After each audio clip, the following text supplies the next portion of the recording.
पैशाची चणचण भासते ना, तर तुमची घरातली पैशाची तिजोरी दक्षिण असावी, कारण तिचे दरवाजाचे उघडते तोंड हे उत्तर दिशेला व्हावे. त्यामुळे ती दक्षिण भिंतीला तिजोरी ठेवा, जेणेकरून दरवाजा उघडला तर त्याचे तोंड हे उत्तर दिशेला होते. नमस्कार, श्री स्वामी समर्थ. तुम्ही स्वामी भक्त आहात का? धावपळीच्या आयुष्यात आपण सगळेजण कशाच्या ना कशाच्या मागे धावतोय. कोणी सुखाच्या मागे धावतोय, तर कोणी पैशाच्या मागे धावतोय. सर्वजण चिंतेत आहेत, कोणी पूर्ण सुखी नाहीये. तुम्हीही स्वामी भक्त आहात, तुम्हीही स्वामी समर्थांची सेवा करत असाल, तर हा व्हिडिओ आज तुमच्या समोर अचानक आलेला नाही, तो आलेला आहे एका कारणासाठी. त्यामुळे हा व्हिडिओ स्किप न करता अवश्य तुम्ही पहा. समर्थांनी जाणीवपूर्वक तुमच्याकडे तो पाठवलेला आहे. त्यामुळं आजच्या व्हिडिओमध्ये आपण स्वामी समर्थांचे काही मोलाचे संदेश आणि त्यांचे या व्हिडिओमध्ये आपण ब्रह्मांड नायक श्री स्वामी समर्थ यांचे काही मोलाचे विचार, प्रेरणादायी विचाराला एक नवी दिशा देतील आणि त्यामध्ये सुख समृद्धी आणणाऱ्या काही वास्तू टिप्सही आपण पाहणार आहोत.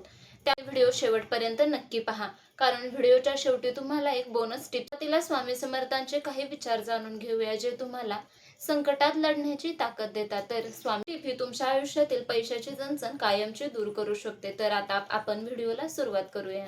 तुम्हाला कधीही वाटेल की तुम्ही एकटे पडलात, तुमच्या हातात आता काहीच उरलेले नाही, तुमच्या सोबत कोणीच नाहीये, तेव्हा फक्त हे एक वाक्य लक्षात ठेवा. भिवू नकोस, मी तुझ्या पाठीशी आहे. आणि स्वामींचे नामस्मरण करत राहा.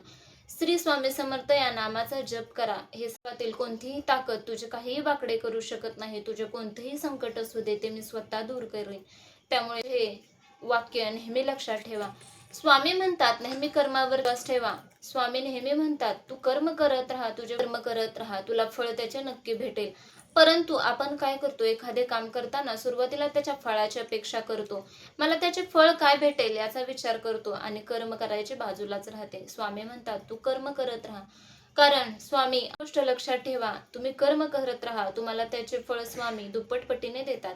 त्यामुळे मनात कोणताही अविश्वास बाळगू नका. करताना जर अपयश आले तर खचून जाऊ नका. आज अपयश आले तर उद्या नक्की त्यातून तुम्ही यशस्वी व्हाल.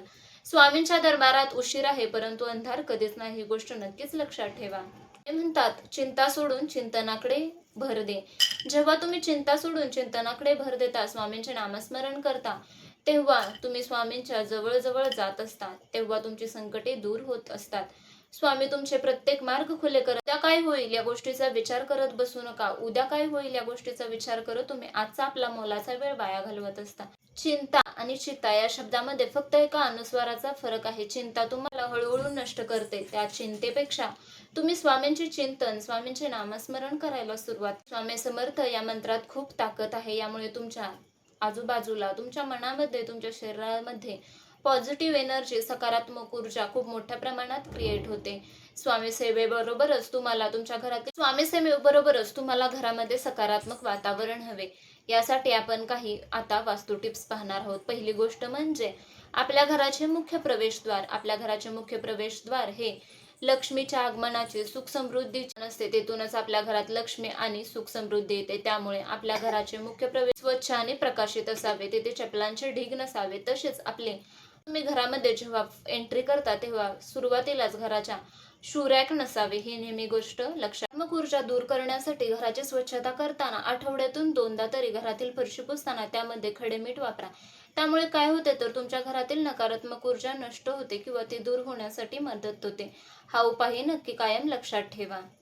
तसेच आपले स्वयंपाकघर हे घराच्या आग्नेय कोपऱ्यात असावे, म्हणजेच आग्नेय दिशेला असावे.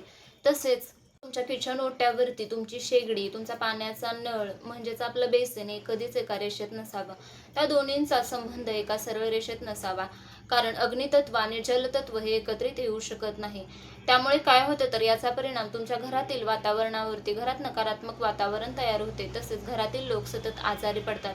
यामुळे यामध्ये अंतर असावे, ते सरळ एका रेषेत कधीच नसावेत. हे आवर्जून लक्षात ठेवा.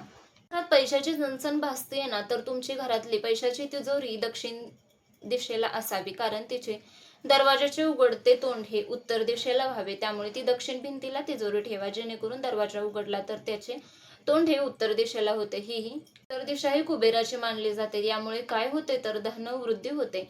हे अवश्य लक्षात ठेवा आणि आजच तुमच्या कपाटाची, तिजोरीची दिशा अवश्य बदला. व्हिडिओ आवडला तर अवश्य लाईक करा, शेअर करा. अजूनही सबस्क्राईब केले नसेल तर जरूर सबस्क्राईब करा.